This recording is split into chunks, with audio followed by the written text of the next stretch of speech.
ఆదిత్య మిట్టల్ ఒరిస్సాలో 1,04,000 కోట్లతో 24 మిలియన్ టన్నుల స్టీల్ ప్లాంట్ అక్కడ కడతా ఉన్నారు. చంద్రబాబు నాయుడు అంటాడు చంద్రబాబు నాయుడు కొడుకు. ఆంధ్ర రాష్ట్రంలో 1,61,000 కోట్లతో 17 మిలియన్ టన్నుల గ్రీన్ ఫీల్డ్ స్టీల్ ప్లాంట్ అనకాపల్లికి వచ్చేస్తా ఉంది అని చెప్పి చెప్తాడు. అసలు ఆయనైనా ఎన్ని కడతాడు?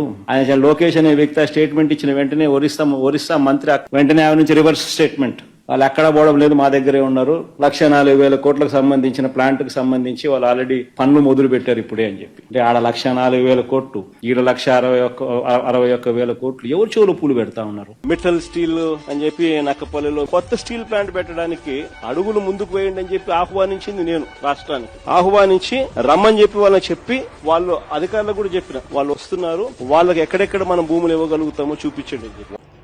జగన్మోహన్ రెడ్డి గారు, మీకు చాలా సార్లు చెప్పాం, ఇలాంటి పనికిమాల ప్రెస్ మీట్లు పెట్టి మీరు ఆంధ్రప్రదేశ్ రాష్ట్రం జనం దృష్టిలో ఈ విధంగా ఎర్రి ఫ్లవర్లు అవమాకండి. ఇప్పటికే మీరు చాలా సార్లు ఆంధ్రప్రదేశ్ రాష్ట్ర ప్రజల దృష్టిలో ఇలాంటి పనికిమాల ప్రెస్ మీట్లు పెట్టి ఈ విధంగా ఎర్రి ఫ్లవర్ అవుతూ వచ్చారు. అవసరమా మనకి? ఈరోజు అర్సలర్ మిట్టల్ మీరు తీసుకొచ్చా అని చెప్తున్నారు. గతంలో ఇదే అర్సలర్ మిట్టల్ గురించి నారా లోకేష్ గారు ఒక స్టేట్మెంట్ పాస్ చేస్తే ఆ రోజు హుటాహుటిన పరుగులు పెట్టుకుంటూ వచ్చి మీడియా ముందుకు వచ్చేవన్నావు నువ్వు.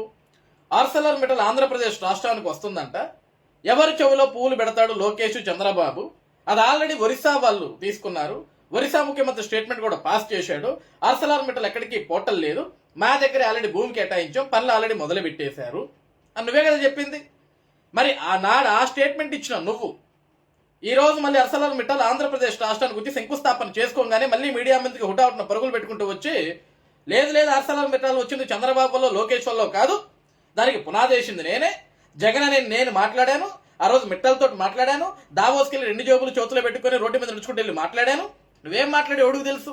నువ్వు దావోస్ వెళ్ళావు, మిట్టల్ గారిని కలిసావు, తిరిగి ఏపీకి వచ్చావు, వచ్చినప్పుడు చెప్పాలి కదా, నేను దావోస్లో మిట్టల్ గారిని కలిశాను, ఆంధ్రప్రదేశ్ రాష్ట్రంలో మీరు భూమి చూసుకొని మీకు ఎక్కడ నచ్చితే అక్కడ నేను భూమి కేటాయిస్తా అని చెప్పాను, వాళ్ళు ఆల్రెడీ భూమి చూసుకున్నారు నక్కపల్లిలో, ఆ నక్కపల్లిలో నేను ఇన్ని వేల ఎకరాలు భూమి ఇద్దాం అనుకుంటాను వాళ్ళకి ఆంధ్రప్రదేశ్ రాష్ట్ర ప్రభుత్వం తరపున, ఇక్కడ నక్కపల్లిలో వాళ్ళు స్టీల్ ప్లాంట్ పెట్టేదానికి సిద్ధంగా ఉన్నారు, నేను త్వరలో దానికి శంకుస్థాపన కూడా చేయనున్నాను అని చెప్పాలి కదా. ఒక ముఖ్యమంత్రిగా గతంలో నువ్వు పనిచేసినప్పుడు ఏ రోజన్నా సరే మీడియా ముందుకు వచ్చి అర్సలర్ మిట్టల్ నువ్వు ఎందుకు కలిసావు, ఏం మాట్లాడావు, ఆంధ్రప్రదేశ్ రాష్ట్రంలో ఎక్కడ భూములు కేటాయిద్దాం అనుకుంటున్నావు, ఎంత కేటాయిద్దాం అనుకుంటావు, ఎప్పుడు దానికి శంకుస్థాపన చేద్దాం అనుకుంటావు అనేది ఎక్కడన్నా మాట్లాడావా, ఎక్కడన్నా చెప్పావా?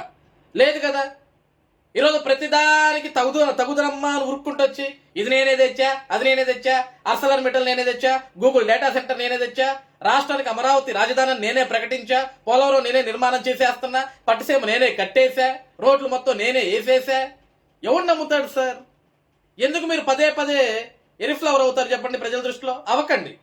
ఈరోజు ఆంధ్రప్రదేశ్ రాష్ట్రానికి 2019 నుంచి 2024 వరకు జగన్మోహన్ రెడ్డి అనే ఒక వ్యక్తి ముఖ్యమంత్రిగా పనిచేసినప్పుడు ఏం తీసుకొచ్చాడయా తన హయాంలో అంటే Andhra gold whisky, special status whisky, gold medal whisky, 9 sea horses whisky, boom beer, ఇలాంటివి ప్రెసిడెంట్ మెడలు, ఇలాంటి పనికిమాల మద్యాన్ని పట్టుకొచ్చి ఆ మద్యాన్ని ప్రజలకు అమ్మి ఆ వచ్చిన డబ్బులతో కోట్ల రూపాయలు దోచుకు తిని అది కూడా సరిపోక మద్యం మీద అప్పు పట్టుకొచ్చి ఈరోజు ఆంధ్రప్రదేశ్ రాష్ట్రాన్ని అప్పలకుప్పగా మార్చేసి ఆంధ్రప్రదేశ్ రాష్ట్ర ప్రజల ప్రాణాలతో చెలగాటవాడేవు నువ్వు గడిచిన 5 సంవత్సరాలు. ఈ రోజు కూడా నీ దిక్కుమాల ప్రభుత్వంలో ఆ దిక్కుమాల మద్యాన్ని దాకి చాలా మంది అనారోగ్యం పాలై హాస్పిటల్ చుట్టూ తిరుగుతున్నారు.